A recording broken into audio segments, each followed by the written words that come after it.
Benvenuti sul mio canale, io sono Anna e vorrei condividere con voi il mio interesse per le storie di True Crime. Se anche voi volete approfondire e riflettere su queste vicende, vi invito a farlo insieme a me, a iscrivervi al mio canale e a lasciarmi tanti like di supporto.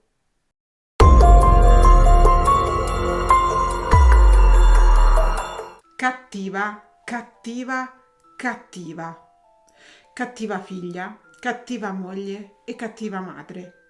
Ma questo fa di una donna un'assassina? A voi l'ardua sentenza.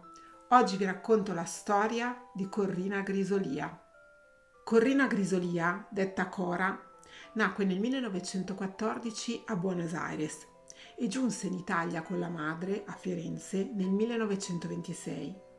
Corrina sin da subito dimostrò di avere un carattere difficile. Non aveva voglia di dedicarsi allo studio e di impiegare tempo ed energie in quell'attività.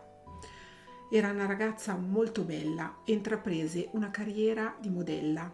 All'inizio posava per pittori anche famosi come il Parri.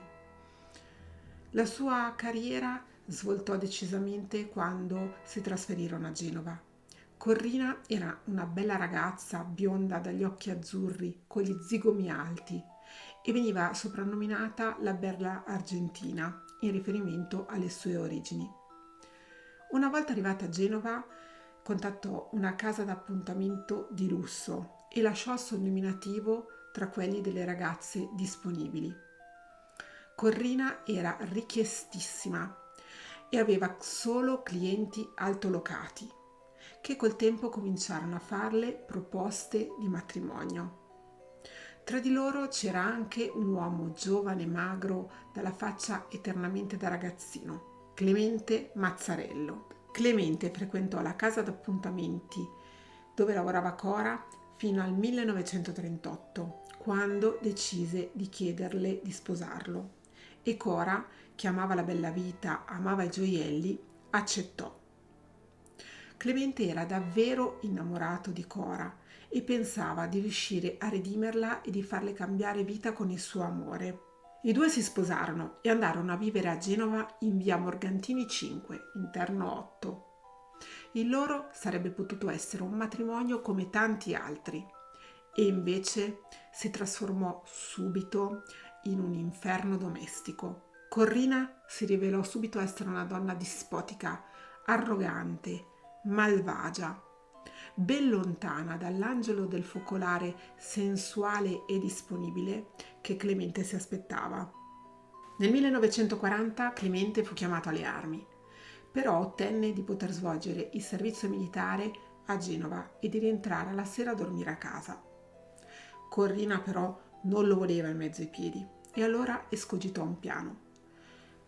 Pensò di somministrare al marito un potente sonnifero nel caffè alla sera, in modo tale che la mattina dopo si sarebbe svegliato in ritardo, creando così il presupposto per un suo trasferimento. Corina però ne aveva parlato con la cameriera e la cameriera la tradì confidando tutto a Clemente, che quando seppe il piano della moglie si arrabbiò moltissimo. Ne nacque una discussione furibonda e fu lì che Clemente cominciò a capire di aver commesso un grosso errore sposando Corrina. Nemmeno l'arrivo di un figlio del piccolo Mauro migliorò la situazione, anzi la peggiorò, perché Corrina si rivelò essere anche una pessima madre. Corrina non era quel tipo di donna il cui senso materno prevale sulla voglia di libertà e di divertirsi. Corrina vedeva suo figlio come un vero e proprio peso, un limite alla sua libertà. Una sera il piccolo Mauro aveva la febbre alta e i vicini di casa insistettero affinché la donna chiamasse un medico. Ma Cora si limitò a chiamare un amico dentista per una breve visita e quella sera uscì lo stesso per divertirsi. Un'altra sera invece uscì a divertirsi quando il piccolo Mauro aveva la febbre e il piccolino di notte peggiorò. La corsa in ospedale non servì a nulla. Il piccolo Mauro morì da solo, senza la sua mamma. Cora in seguito dirà che non aveva trovato un taxi che la portasse nemmeno a pagamento in ospedale. Il giorno prima del funerale del piccolo Mauro, Cora fu vista seduta in un cinema a guardare un film. La donna si difenderà dicendo che lo aveva fatto per distrarsi dal profondo dolore.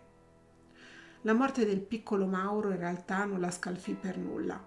Quello che la scalfì invece fu il rischio di perdere la stabilità economica. La guerra arrivò anche a Genova col suo carico di miseria e di violenza e il lavoro di gioielliere di Clemente ovviamente ne risentì. L'uomo si trovò costretto a firmare degli assegni che poi si rivelarono essere in bianco e i creditori cominciarono a presentarsi alla porta. Corrina, che non aveva intenzione di cambiare il suo stile di vita, decise di tornare a lavorare nella casa d'appuntamenti.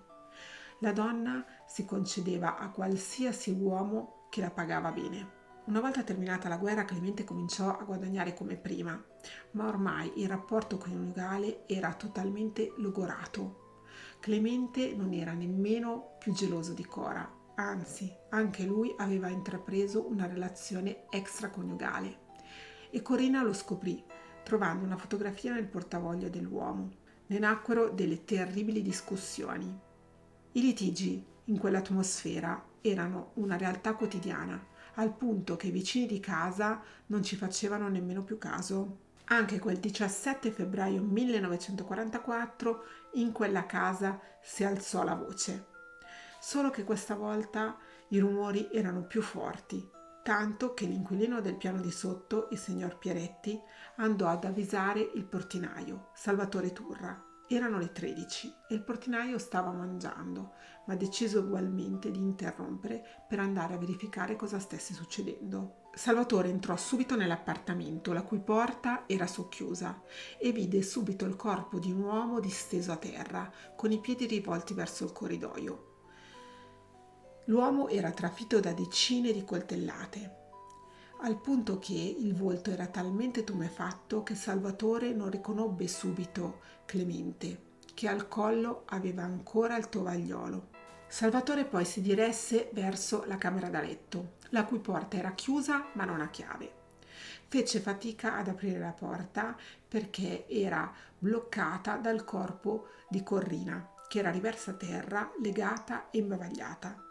Una volta liberata, la donna racconterà di essere stata aggredita insieme al marito da due sconosciuti che erano entrati in casa. All'arrivo della polizia, Cora ricostruì dettagliatamente quello che era successo. Raccontò di aver preparato delle lasagne e che i due si stavano per mettere a tavola quando suonò il campanello. Andò il marito ad aprire la porta e ne entrarono due giovani che evidentemente il marito conosceva perché li trattava in modo amichevole. Con i due uomini si diresse in cucina e fece cenno a Corrina di spostarsi nell'altra stanza. Corrina ha detto di aver coperto le lasagne e di essere andata in camera da letto. Poi però sentì del trambusto e le urla del marito. A quel punto corse in salotto, dove vide il marito a terra, in una pozza di sangue. Disse di non essersi preoccupata dei due uomini presenti, ma di essersi diretta verso il marito per soccorrerla. A quel punto uno dei due l'avrebbe strattonata e le avrebbe intimato di dargli delle bende per coprirsi delle ferite. Ma Cora in casa non aveva delle bende. Così l'uomo la trascinò in bagno, dove pretese da lei di essere lavato sia nel risvolto della giacca sia sulla ferita. Dopodiché avrebbe preso Corrina, l'avrebbe portata in camera da letto, dove l'avrebbe stordita, legata, imbavagliata e lanciata sul letto. Sulla base della testimonianza dell'inquilino del piano di sotto e di Salvatore, il portinaio, i carabinieri stabilirono che l'omicidio avvenne tra le 12:40 e le 13, un lasso di tempo molto breve, indizio che costituirà un fattore importante nel corso delle indagini. Gli inquirenti considerarono molto rilevanti anche le impronte che Corrina aveva lasciato in quella casa. Clemente era stato brutalmente aggredito. Quell'appartamento era praticamente un mattatoio. Eppure c'erano solo le impronte di Corrina. Non c'erano impronte insanguinate nemmeno per le scale. e nessuno aveva visto entrare o uscire qualcuno. In base al racconto della donna, in quell'appartamento sarebbero dovute esserci le impronte di altri 2 uomini. Mancavano soprattutto le impronte dell'uomo che l'aveva trascinata in bagno per farsi medicare. Vista la quantità di sangue e il breve periodo in cui era avvenuto l'omicidio, era impossibile che 2 uomini non si fossero sporcati di sangue. La donna invece era completamente coperta di sangue, mentre mancavano totalmente tracce ematiche sul letto, dove aveva detto di essere stata spinta. Un'assenza piuttosto strana che lasciò perplessi gli inquirenti.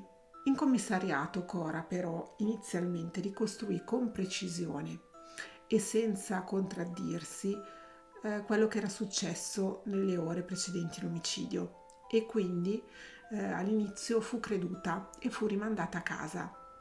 Quindi la donna poté ritornare a casa dove avrebbe potuto cancellare tutte le eventuali tracce e gli indizi dell'omicidio, anche se il 17 quella casa era stata analizzata dagli investigatori. Era comunque il 1944, un'epoca in cui non c'erano gli strumenti scientifici che ci sono oggi per indagare. Era inoltre un periodo difficile in cui le forze dell'ordine erano impegnate anche a combattere la criminalità legata alla guerra, ai crimini ideologici e politici. Gli inquirenti condussero comunque delle indagini molto accurate rispetto a questo omicidio, facendo diverse osservazioni. Innanzitutto Clemente era stato ucciso con un'estrema violenza, in modo spropositato. Un fendente era stato così forte che gli aveva rotto la clavicola. Un delitto di questo tipo fa pensare agli inquirenti che si tratta di un delitto non premeditato, ma che sia un atto dovuto a un estremo odio perpetrato nel tempo che è sfociato in un atto di estrema violenza. I 2 misteriosi uomini avrebbero agito in un periodo di tempo veramente breve e non sarebbero stati visti da nessuno, né dal vicino di casa che si era subito allarmato per rumori molesti diversi dal solito e nemmeno dal portinaio.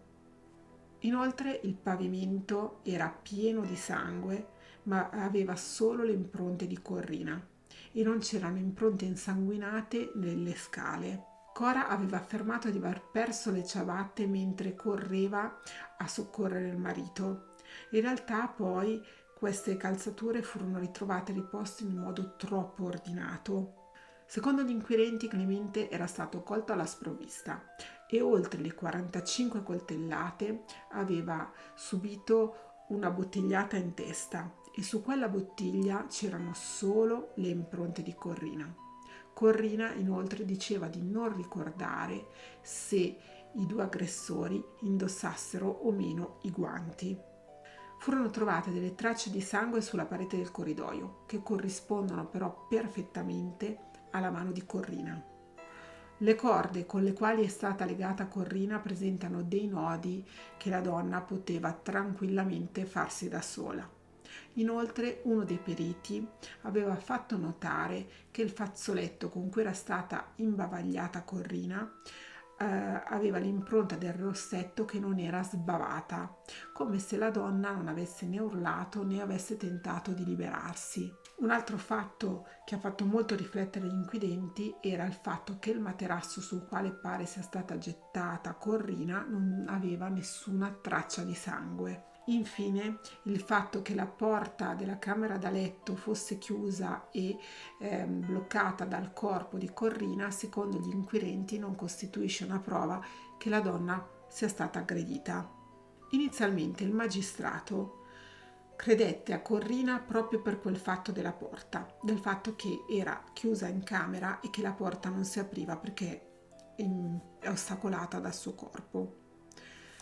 Inoltre era stato ritrovato un bottone sul tavolo della cucina con ancora attaccato un filo nero che non apparteneva né a Clemente né a Corrina. Il magistrato aveva ipotizzato che quel bottone appartenesse all'aggressore e che gli fosse stato strappato da Clemente nel tentativo di difendersi da quella violentissima aggressione.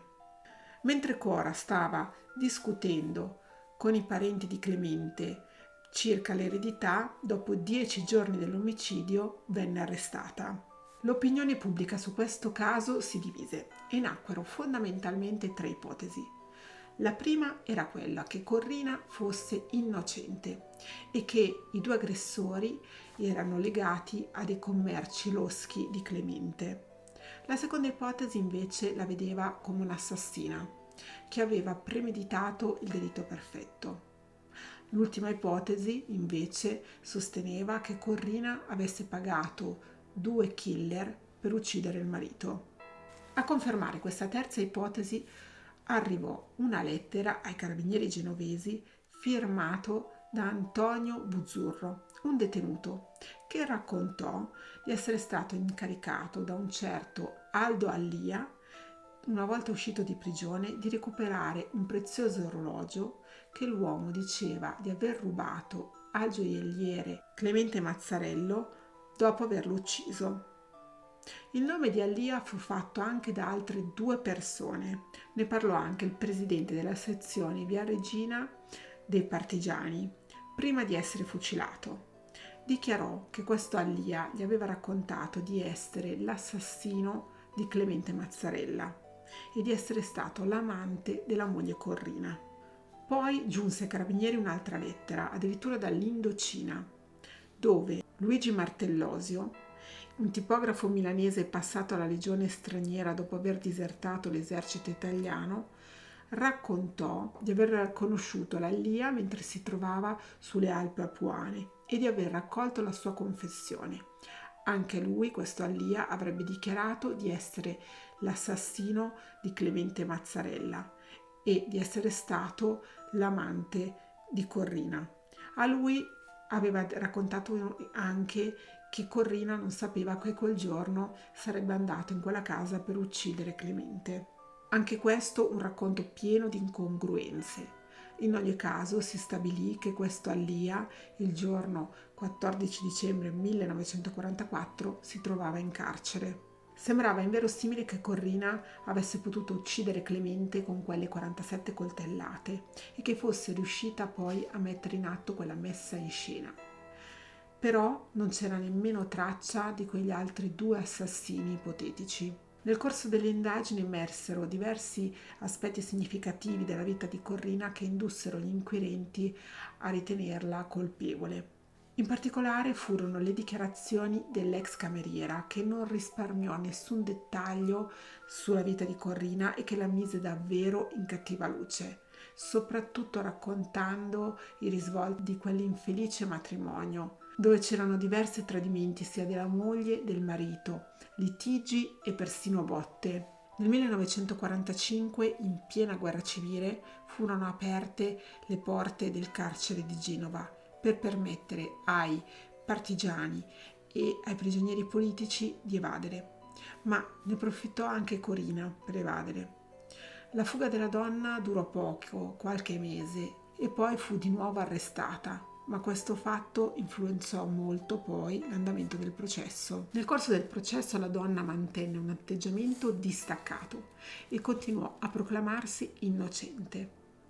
Non fu creduta però e il 28 ottobre 1950, dopo 26 udienze, fu condannata a 30 anni di carcere. Inspiegabilmente non le fu riconosciuta l'aggravante della crudeltà, che avrebbe comportato l'ergastolo. 3 anni dopo, nel processo d'appello, venne portata una nuova prova.